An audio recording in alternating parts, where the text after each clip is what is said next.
Sudah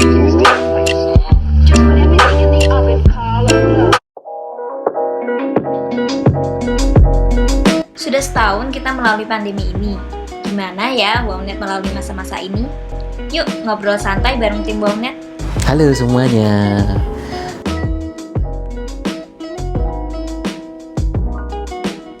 Antara pandemi atau enggak, hampir enggak ada pengaruh untuk di Wownet. Nah, tentu saja perubahan itu ada lebih ke arah rasional, karena ada sebagian yang di lapangan, ada yang di office, dan juga ada yang di rumah. Kalau flashback itu di awal sebelum pandemi bahkan, itu sekitar Januari Februari kita sudah beberapa operasional tuh di dalam aplikasi yang baik berbasiskan mobile apps atau web. Bedanya hanya mungkin kalau sebelumnya more on paper, jadi sesudahnya kita lebih more on app, bekerja hanya melalui handphone.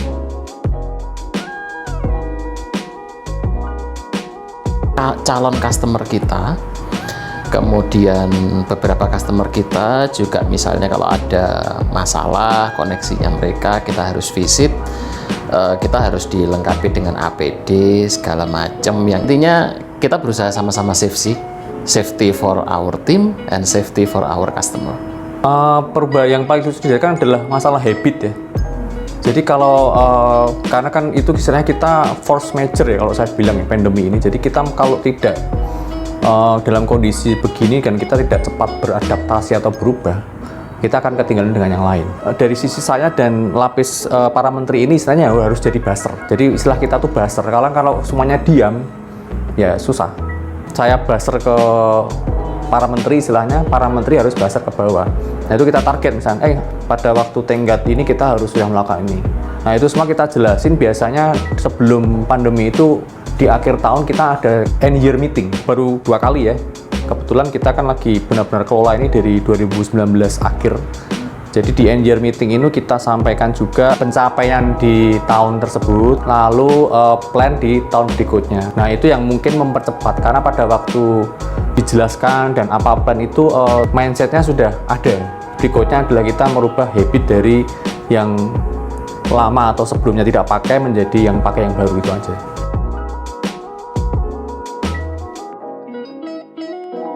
Mengelola tim itu gampang-gampang sulit ya. Jadi kalau di Wownet sendiri, kalau saya mengelola tim bersama Pak Roni dan teman-teman yang lain, saya lebih ngutamain inisiatif, kreativitas, dan tanggung jawab. Inisiatif, mereka saya bebaskan dalam mengambil keputusan bagaimana masalah harus cepat selesai. Ada kreativitas, misalnya masalah itu nggak bisa diselesaikan dengan cara yang umum, cara yang sesuai standar. Kemudian tanggung jawab diperlukan ketika menyelesaikan masalah dengan cepat. Kita biasanya bekerja sama supaya customer puas, meskipun mungkin ada 1-2 masalah lah saat menyelesaikan itu.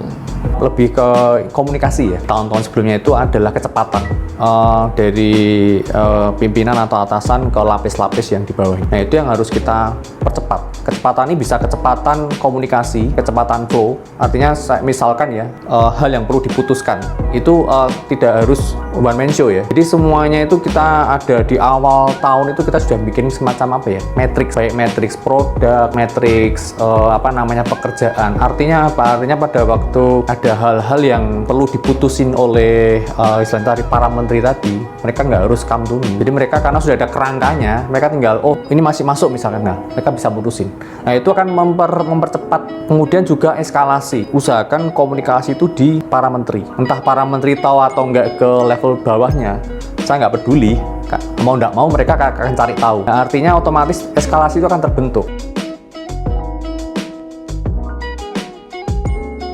Misalnya prosedur sederhana, misalnya untuk troubleshooting nih, kita harus melewati 5 tahap misalnya. Tapi karena kita sudah familiar dengan perangkat itu, kita sudah familiar dengan tipikal customer, kita sudah tahu titik-titik mana saja di SOP yang bisa kita bypass atau mungkin tidak kita perlukan, kita bisa pangkas sehingga lebih cepat, dan dari sisi customer juga lebih puas dari hasil yang kita berikan. Kalau kita build people yang di dalam istilahnya, kalau dalam lingkup ini lingkup staff Wownet, otomatis mereka akan nge-build company juga. Cuman kan tahapannya, levelnya kan berbeda-beda. Kan nggak mungkin ya kita ngomong dengan misalkan para menteri, sebenarnya menteri, misalkan oh kita ini perlu reach sekian, tapi kan cara pencapaiannya tuh gimana caranya yang dilakukan para lapisan-lapisan itu untuk sampai ke deliver ke bawah. In the end bahwa kita ini mau misalkan mencapai reach target berapa M itu tahun 2021 misalkan, itu disampaikan.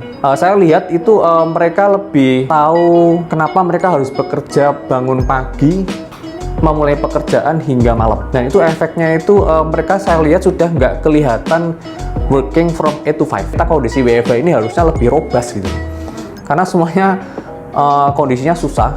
Kalau kita nggak interaktif banget, kita nggak inovatif banget ya susah. Wonet kan ISP, jualannya sama dengan ISP yang lain. Jadi kita harus nemuin sesuatu yang membedakan Wonet ini. Kita push terus supaya akhirnya kelihatan bedanya. Jadi pada waktu salesnya jualan itu juga tahu brand apa yang kuat yang melekat di Wonet ini. Kalau di Wonet ini kita juga punya sih turunan dari ISIT. Jadi Wonet itu kita punya slogan Bring Simplicity to Your Internet Complexity. Gimana caranya kita menganggap sesuatu yang rumit, yang kompleks, itu kita buat sederhana. Dan itu nggak mungkin kalau kita nggak kreatif kan. Kalau di kita itu kita tekankan di simplicity-nya itu. Karena menghadapi sesuatu kalau nggak dilihat dari sisi mudahnya, yang sederhananya, kita nggak akan bisa. Suatu company juga harus punya tagline dan juga harus punya pengembangan dari ICIT tadi yang dari holding company kita Worek itu diturunkan dalam 3C. Kita punya 3C. Ya, jadi kayak corporate solution, terus kemudian connecting your network, sama kemudian yang terakhir customer service 3C. Itu kita punya dan itu harus semua staff harus tahu, nggak harus hafal, tapi mereka harus tahu. Itu kita baserin terus ya istilahnya, harus tahu. Akhirnya kayak di brainwash gitu ya. Jadi tagline-nya yang gede itu kan tadi bring simplicity to your internet complexity. Artinya ya udah, karena begitu kita mendengar kata simplicity kan mau nggak mau kan orang ke brainwash. Oh saya harus simple. Nah itu juga mempengaruhi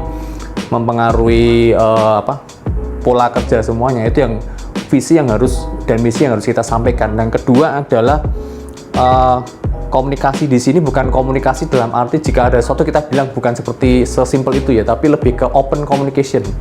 Open communication ini artinya kita tidak harus membuka angka, misalkan itu terkait financial, tapi kita harus kasih tahu, company kita bagaimana, apa yang harus kita lakukan supaya kita menuju ke goal ini.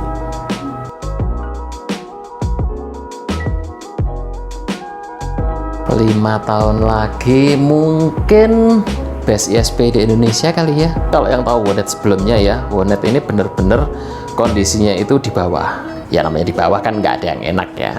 Nah, gimana caranya kita, saya pinjam istilahnya Pak Roni sih, from zero to hero. Kita tahun 2020 itu betul-betul terseok-seok di kuarter pertama, mulai berusaha bangkit di kuarter kedua, terus mulai kelihatan bangkit di kuarter ketiga, dan kuarter keempat kita betul-betul meraih apa yang kita inginkan. Punya fondasi nih di 2020. 2021 kita akan perbaiki fondasi itu dengan moto yang baru, facelift. Nah, facelift itu berarti kan yang sudah bagus nih, kita tata ulang supaya lebih bagus lagi. Jadi kita akan terus memperbaiki diri, berusaha lebih baik, hasil tidak akan mencurangi usaha. Mungkin nggak sampai 5 tahun ya. Beberapa teman-teman di Wonet juga tahu bahwa tahun ini kita mau jadi one of best ISP di Surabaya. Nah untuk itu kan harus untuk mencapai goal ini ya harus diterjemahkan di breakdown ya istilahnya ke yang tagline yang kita punya, ke tema kerja. Jadi kita tuh Wonet facelift. Facelift itu kalau di orang yang suka mobil atau modifikasi itu memodifikasi, artinya yang sudah jalan either kita ganti untuk yang lebih bagus atau kita perbaiki, kita modif. Itu sudah kita sampaikan juga ke anak-anak dan ke teman-teman ya. Jadi mereka harus tahu tema kerjanya itu apa. Karena begitu menurut saya kalau mereka sudah tahu mereka bekerja untuk suatu tujuan, itu lebih gampang untuk mengedrive.